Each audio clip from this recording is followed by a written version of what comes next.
पीछे नहीं बोलना, मेरे पीछे पीछे बोलना, मेरी बात सुनना, ठीक है। ऐसे कहना मेरे चैनल को सभी लोग सब्सक्राइब कर दो। मेरे चैनल को सब्सक्राइब कर दो, लाइक भी कर दो और कमेंट में प्रेस चाचू द मम्मा और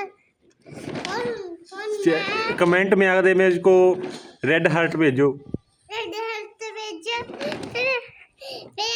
फिर मेरी मम्मा का नाम प्रणजीत कर, मेरा नाम संस्कार, मेरे चाचू का नाम मोनूकर है। मोनूकोर तेरी ने और मेरे पापा का नाम सोनूकर है। कौन थोड़ी होता है। सोनूकर। माँ जी का नाम क्या है? रोशनी देवी है। हाँ ओके ठीक है, मेरे चैनल को सभी लोग सब्सक्राइब कर दो। हाँ सब्सक्राइब करते मेरे रेड हल्क, ब्लू हल्क और ग्रीन हल्क और रेंबर हल्क भेज देना। Okay bye.